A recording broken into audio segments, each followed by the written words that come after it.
₹2500 को किताब हो यो होइन 2500 को 10 रुपये किलो 25 रुपियाँ किताब हो अब हेरौँ तौलेपछि कति रुपियाँमा बिक्री रहेछ होइन र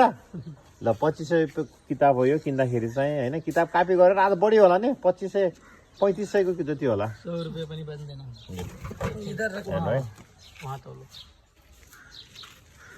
खास गरेर पहिलेका मान्छेले घुइयाको भाउ भन्थे नि यही हो घुइया भाउ भने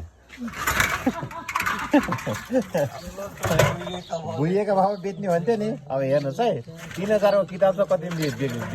है हामीले पढ्दाखेरि चाहिँ हामीले चाहिँ जस्तो मेरो दाइ 4 क्लासमा गयो म 3 क्लासमा गयो भने चाहिँ मैले नै पढ्थेँ कि त्यो किताब हो कि नै मैले सायद कमै मात्रामा नयाँ किताब किने होला अब त्यहाँ